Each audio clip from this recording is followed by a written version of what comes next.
সরকারি সাদাত কলেজের প্রাণিবিদ্যা বিভাগ কর্তৃক আয়োজিত অনলাইন ক্লাসে সবাইকে স্বাগতম জানাচ্ছি।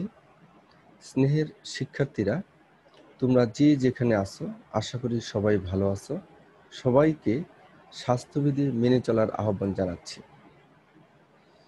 তোমরা যারা প্রাণিবিদ্যা বিষয়ে অনার্স তৃতীয় বর্ষ, চতুর্থ বর্ষ, প্রিলিমিনারি মাস্টার্স এবং মাস্টার্স ফাইনাল ইয়ার কীটতত্ত্ব শাখায় অধ্যয়ন করছো, তাদের সকলে আমার এই স্লাইডগুলো থেকে উপকৃত হবে এবং বিশেষ করে অনার্স তৃতীয় বর্ষ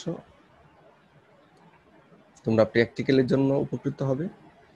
অনার্স চতুর্থ বর্ষ, প্রিলিমিনারি মাস্টার্স এবং কীটতত্ত্ব ফাইনাল ইয়ারের ছাত্রছাত্রীরা, তোমাদের সিলেবাস অনুযায়ী এই স্লাইডগুলো তৈরি করা হয়েছে। স্নেহের শিক্ষার্থীরা, আমি এমডি মাহমুদ, প্রভাষক, সরকারি সাদত কলেজ, টাঙ্গাইল। তাহলে আজ আমরা মূল স্লাইডগুলো দেখার পূর্বেই আমি ধন্যবাদ জানাতে চাই সরকারি সাদত কলেজ কর্তৃপক্ষকে এবং প্রাণিবিদ্যা বিভাগকে। এবার আসো আমরা মূল স্লাইডে চলে যাই এবং চিত্রের মাধ্যমে দেখার চেষ্টা করি আজকের আলোচনার বিষয়বস্তু কি হতে পারে। স্নেহের শিক্ষার্থীরা, এবার আমরা জানব সূচার সম্পর্কে। আমি আগেই বলেছি কীটপতঙ্গের সূচার অত্যন্ত গুরুত্বপূর্ণ একটি বিষয়। এই সূচার কীটপতঙ্গের মাথাতে দেখতে পাওয়া যায় এবং এই সূচারগুলো থাকার কারণে কীটপতঙ্গের মাথার বিভিন্ন অংশগুলোকে তারা নাড়াচাড়া করতে পারে এবং ডানে বায়ে নিতে পারে এবং এর ফলে তাদের অঙ্গ সঞ্চালনে অর্থাৎ মাথার অঙ্গগুলো সঞ্চালনে বিশেষ সুবিধা হয়ে থাকে। এবার আসো আমরা দেখে নিই এই সূচার জিনিসটা কি।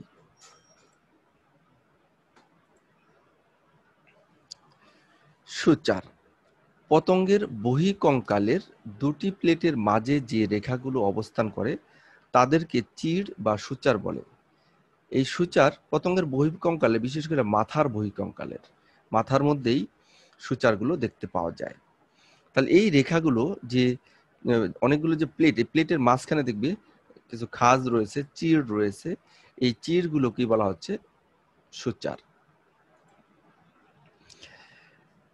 প্রিয় শিক্ষার্থীরা, আশা করি তোমরা আমার কথাগুলো বুঝতে পারছো। সূচারকে আমরা দুটি ভাগে ভাগ করতে পারি। দেখো, প্রথমেই রয়েছে স্বাভাবিক সূচার, এর পরে রয়েছে ব্যতিক্রমধর্মী সূচার। এখানে আমি সূচার সম্পর্কে বলার আগে দেখো চিত্র কিছু দেখে নেই আমরা। এই চিত্রটা একটু দেখে নাও, তাহলে সূচার তোমরা খুব দ্রুত ধরতে পারবে সূচার কি। দেখো, একটি পতঙ্গের মাথার ফ্রন্টাল অংশ দেখানো হয়েছে, ফ্রন্ট থেকে, সামনে থেকে, এবং ডান পাশের চিত্রটি হলো মাথার ব্যাক সাইড বা পিছনের দিক থেকে।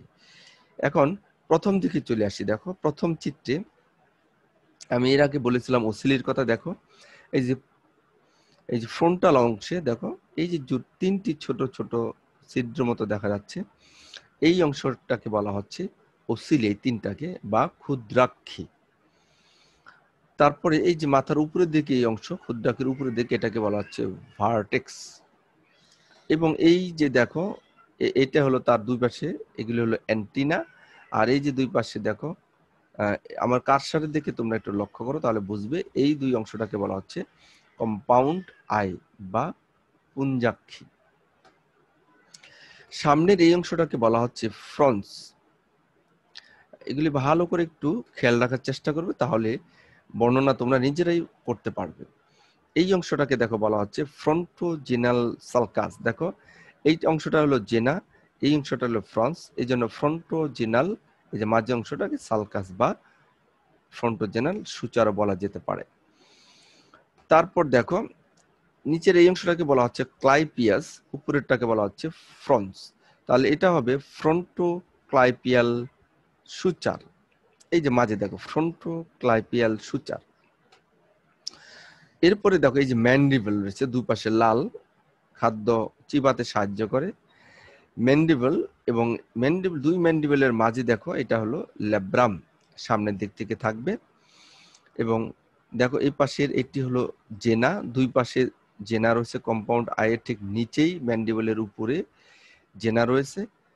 এবং ডান পাশের চিত্রে দেখো পিছনের দিক থেকে যদি আমরা দেখি তাহলে আমরা পাবো এই যে উপরে ভার্টেক্স, নিচে দেখো হাইপোস্টোমাল সূচা, দেখো এটা হাইপোস্টোমাল ব্রিজ এটা, আর এই সূচারটাকে বলবো হাইপোস্টোমাল সূচার। তারপরে দেখো এটা হলো ল্যাব্রাম, এই যে এটা ল্যাব্রাম, আর পিছনে যেটা থাকবে ল্যাবিয়াম থাকবে, এখানে দেখানো হয়নি। এরপরে দেখো ম্যাক্সিলা, যেটা হলো ম্যাক্সিলা, এই লাল এটা হকে বলা হচ্ছে ম্যান্ডিবল। এবং হাইপোস্টোমাল ব্রিজ এটা বলেছি।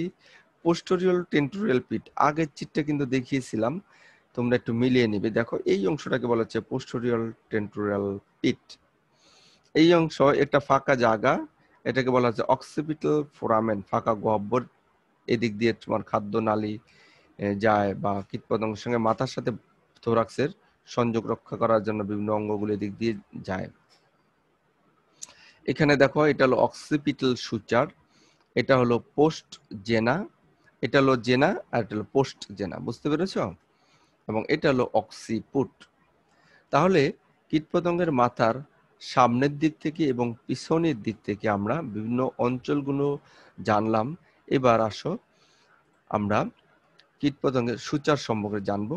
এখানে এই চিত্রটি দেখো পাশের দিক থেকে দেখানো হয়েছে। এটাও দেখো কীটপতঙ্গের মাথার সামনের দিক এবং পিছনের দিক, এখানেও বিভিন্ন অঞ্চল দেখানো হয়েছে প্রিয় শিক্ষার্থীরা। এবার আমরা পরের চিত্রে চলে যাই।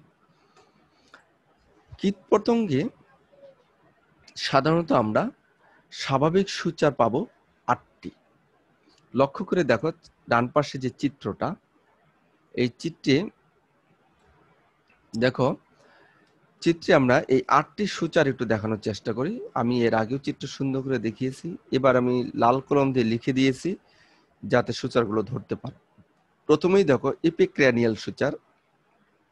এই দেখো কীটপতঙ্গের মাথার যে সম্মুখ অংশ, এই যে ভার্টেক্স, এই ফ্রন্স, এই দেখো উল্টা ওয়াইয়ের মতো একটি রেখা দেখতে পাচ্ছি। এই উল্টা ওয়াইয়ের মতো যে রেখা, এই উল্টা ওয়াইয়ের মতো রেখাটিকে বলা হচ্ছে এপিক্রানিয়াল সূচার।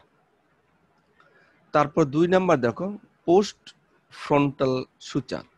পোস্ট ফ্রন্টাল, পোস্ট মানে পিছনে, দেখো এই যে ফ্রন্টালের পিছনে দিকে এই যে এই অংশটাকে বলা হচ্ছে, অর্থাৎ উল্টা ওয়াইয়ের মতো যে এপিক্রানিয়াল সূচার, এই ওয়াইয়ের এই মাথা থেকে দেখো এই ফ্রন্টাল প্যারাইটাল অঞ্চলে অসংখ্য ছোট ছোট কিছু তোমার সূচার চলে গিয়েছে বা রেখা চলে গিয়েছে, এগুলোকে আমরা বলবো পোস্ট ফ্রন্টাল সূচার।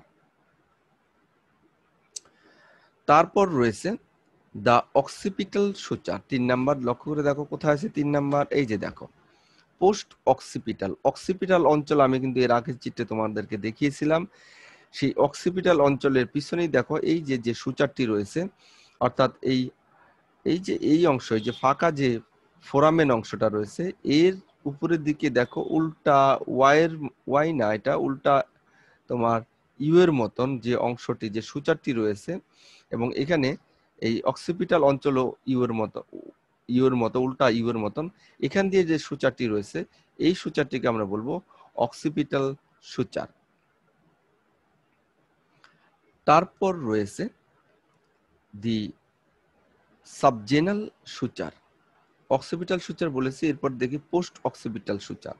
এই অক্সিপিটাল সূচার 4 নাম্বার লক্ষ্য করে দেখো পোস্ট অক্সিপিটাল সূচার। এটাও কিন্তু অক্সিপিটাল সূচারের মতোই উল্টা ওয়াইয়ের মতো ফোরামেনকে ঘিরে চারিদিক থেকে দেখো চলে গিয়েছে তোমার অক্সিপুট, পোস্ট অক্সিপুটের পিছনেই। দেখো অক্সিপুটের সামনে হলো অক্সিপিটাল সূচার, আর এই যে অক্সিপুটের পিছনেই হলো পোস্ট অক্সিপিটাল সূচার, তার পিছনে হচ্ছে পোস্ট অক্সিপুট। তাহলে একটু খেয়াল করে দেখো অক্সিপুট পোস্ট অক্সিপুট, দুইটার মাঝখানে হলো পোস্ট অক্সিপিটাল সূচার, আর অক্সিপুটের সামনের দিকে হলো অক্সিপিটাল সূচার। এরপর দেখো রয়েছে দি সাবজেনাল সূচার। সাবজেনা, আমি কিন্তু জেনা তোমাদেরকে এর আগে চিত্র সুন্দর করে দেখিয়েছিলাম। এই যে জেনা, জেনা শব্দের মানে হলো গাল। এই দেখো গাল রয়েছে সাইড থেকে, এবং এটা হলো তোমার সাবজেনাল সূচার হলো 5 নাম্বার। লক্ষ্য করে দেখো, এই যে দেখো সাবজেনাল সূচার, এই যে সাবজেনাল সূচার, এটা হলো জেনা, আর এই যে সূচারটি রয়েছে এই সূচারটিকে আমরা বলবো সাবজেনাল সূচার। স্নেহের শিক্ষার্থীরা, আমি কিন্তু বলার সময় কারসারটি নাড়াচাড়া করছি এবং চিত্রের নির্দিষ্ট অংশে তোমাদেরকে দেখানোর চেষ্টা করছি। তোমরা কারসারের দিকে যদি একটু লক্ষ্য করো তাহলে আরো ক্লিয়ার ভাবে বুঝতে পারবে। এরপর রয়েছে দেখো ইপিস্টোমাল সূচার 6 নাম্বার। এই যে দেখো ক্লাইপিয়াস এবং উপরে হলো ফ্রন্স। এই ফ্রন্স এবং ক্লাইপিয়াসের মাঝামাঝি যে সূচারটি রয়েছে এটি হলো ইপিস্টোমাল সূচার। সর্বশেষে দেখো রয়েছে ইপিস্টোমাল সূচারের পরে সর্বশেষ নয়, এটি হলো অকুলার সূচার। দেখো 7 নাম্বার অকুলার সূচার। এই যে চোখ, লক্ষ্য করে দেখো কম্পাউন্ড আই, এই কম্পাউন্ড আয়ের চারিদিকে যে রেখাটি রয়েছে বা খাঁজ বা গর্তটি রয়েছে এই রেখাটিকে বলা হচ্ছে অকুলার সূচার। এরপরে সর্বশেষ যেটি সেটা হলো অ্যান্টিনাল সূচার। প্রিয় শিক্ষার্থীরা, এই যে সামনের উপরে চিত্রে লক্ষ্য করে দেখো অ্যান্টিনা, অ্যান্টিনার গোড়ায় যে খাঁজ রয়েছে এই সূচারটিকে বলা হচ্ছে অ্যান্টিনাল সূচার। তাহলে স্নেহের শিক্ষার্থীরা, আমি স্বাভাবিক যে 8টি সূচার রয়েছে চিত্রের মাধ্যমে তোমাদেরকে সেই 8টি সূচার দেখানোর চেষ্টা করলাম। এখানে আরেকটি চিত্র, এখানে দেখো যে ফ্রন্স দেখানো হয়েছে, ওসিলি, তারপর দেখো এই দেখো অক্সিপিটাল সূচার, এটি হলো ভার্টেক্স, কম্পাউন্ড আই, অ্যান্টিনা, গোড়ায় রয়েছে অ্যান্টিনাল সূচার, তারপর দেখো অ্যান্টেরিয়র পিট হলো এটা অ্যান্টেরিয়র পিট, আর পোস্টেরিয়র পিট তো তোমাদের দেখিয়েছি ক্লাইপিয়াস, ল্যাব্রাম। তোমরা বারবার এই চিত্রগুলো দেখবে, বারবার চিত্রগুলি দেখলে কীটপতঙ্গের মাথার যে প্লেটগুলো বা অঞ্চলগুলো সম্পর্কে যদি একটু ধারণা হয় তাহলে সূচারগুলো সম্পর্কে তোমরা সুন্দর করে বলতে পারবে, নিজেরাই বলতে পারবে। দেখো পার্শ্বীয় দিক থেকে দেখো এই যে জেনা দেখো, হ্যাঁ এই যে দেখো পোস্ট অক্সিপুট, পোস্ট অক্সিপুটাল সূচার, আর এটা দেখো অক্সিপুট, খেয়াল করেছো? এটা হলো পোস্টেরিয়র টেন্টোরিয়াল পিট, এই যে দেখো লক্ষ্য করে, এটা হলো, এটা যদি জেনা হয় এটা দেখো পোস্ট জেনা, অর্থাৎ জেনার পিছনে হলো পোস্ট জেনা। স্নেহ শিক্ষার্থীরা, আমার মনে হয় তোমাদের মোটামুটি ক্লিয়ার হয়ে গিয়েছে। স্নেহ শিক্ষার্থীরা, কীটপতঙ্গের এই সূচারগুলো ছাড়াও কিছু ব্যতিক্রমধর্মী সূচার থাকে। এই ব্যতিক্রমধর্মী সূচারের মধ্যে দেখো রয়েছে সাব অ্যান্টিনাল সূচার। সাব অ্যান্টিনাল সূচারগুলো সাধারণত আমরা দেখতে পাই আরশোলার মধ্যে। আরশোলার অ্যান্টিনাল চিট থেকে সাবজেনাল চিট পর্যন্ত বিস্তৃত সাব অ্যান্টিনাল সূচার নামে পরিচিত একটা অস্পষ্ট চির রয়েছে, অর্থাৎ এই সাব অ্যান্টিনাল সূচারটি আরশোলায় পাই কিন্তু এই চিরটি সুস্পষ্ট নয়, একটু অস্পষ্ট। এরপর দেখো রয়েছে সাব অকুলার সূচার। সাধারণত এই সূচারটি আমরা ঝিঝি পোকায় দেখতে পাই। ঝিঝি পোকার পুঞ্জাক্ষীর নিচ থেকে সাবজেনাল সূচার পর্যন্ত একটি চির থাকে। আমরা এই চিরটিকেই বলবো সাব অকুলার সূচার। সর্বশেষে স্নেহ শিক্ষার্থীরা রয়েছে দেখো টিলিনাল সূচার। এই সূচারটি সাধারণত আমরা মাছিতে দেখতে পাই, এটা ডিপটেরা অর্ডারের পতঙ্গ। মাছির টিলিনাল সূচারটি সাধারণত অ্যান্টিনাল গোড়ার উপরের দিক থেকে ফ্রন্সের উপর দিয়ে বিস্তৃত থাকে এবং এটিও বেশ তোমার পরিষ্কার বোঝা যায় না, অস্পষ্ট একটি চির বা সূচার। তাহলে আমরা মোটামুটি আজকের আমাদের যে আলোচনা বিষয় সবগুলি আমরা জানলাম। এখন এই সূচারের প্রয়োজনীয়তা কি প্রিয় শিক্ষার্থীরা? কীটপতঙ্গের এই সূচারগুলো মস্তকের বিভিন্ন অঞ্চলের বিভক্তি সুস্পষ্ট করে, এর মাধ্যমে সুস্পষ্ট হয় স্ক্লেরাইডগুলো। মুখোপাঙ্গ এবং মস্তকে অবস্থিত সংবেদী অঙ্গসমূহকে তারা নমনীয়তা প্রদান করে, সংযুক্তি এবং স্থিতিস্থাপকতা প্রদান করে থাকে। এদের জন্য মস্তকের সব উপাঙ্গ সমূহ সঠিকভাবে নাড়াচাড়া করতে পারে, অর্থাৎ এখানে যারা বেশ ফ্লেক্সিবল হয় প্লেটগুলো নড়াচড়া করতে পারে, এক প্লেটের সাথে আরেক প্লেট ঘর্ষণ খায় না, ফলে তারা মাথা বিভিন্ন দিকে নড়াচড়া করে। মস্তিষ্কের অন্তঃকঙ্কাল বা টেন্টোরিয়াম এর সাথে মস্তিষ্কের যে সূচার সমূহ এদের সংযোগ অভ্যন্তরীণ অঙ্গ গঠনের সঙ্গে বহিস্থ আবরণের সাথে তারা দৃঢ়তা প্রদান করে। কাজেই এই সূচারগুলো বেশ গুরুত্বপূর্ণ কীটপতঙ্গের মস্তিষ্কে, এবং এরা কীটপতঙ্গের গুরুত্বপূর্ণ ভূমিকা পালন করে থাকে। স্নেহের শিক্ষার্থীরা, আমরা অনেক তথ্যই জানলাম, তারপরেও যদি আরো তথ্য আমরা নিতে চাই তাহলে দেখো বোরার অ্যান্ড ডিলনের একটি বই আছে, an introduction to the study of insects. তারপর তোমার চ্যাপম্যানের বই রয়েছে, আর.এল. কোটপালের একটি বই রয়েছে, ইনসেক্ট স্ট্রাকচার অ্যান্ড ফাংশন, আর.এল. কোটপাল। তারপর দেখো ইমসের বই রয়েছে, a general text book of entomology. এছাড়াও তোমরা বাংলায় কীটতত্ত্ব প্রফেসর জাহানারা বেগম, আধুনিক কীটতত্ত্ব বিবেকানন্দ বিশ্বাস, এটা তোমার বাংলা একাডেমি থেকে প্রকাশিত হয়েছে। উচ্চতর কীটতত্ত্ব ডক্টর রেজাউর রহমান, এটাও বাংলা একাডেমি থেকে প্রকাশিত হয়েছে। তারপর তোমার ইন্টারনেট থেকে তোমরা সহযোগিতা নিতে পারো। এছাড়াও তোমরা তোমাদের সমস্যা হলে আমাকে কমেন্ট বক্সে কমেন্ট করতে পারো। এছাড়া সরাসরি জুমে যেহেতু ক্লাস নিচ্ছি, জুমেও সরাসরি আমার সাথে তোমরা আমাকে বিভিন্ন প্রশ্ন করতে পারো।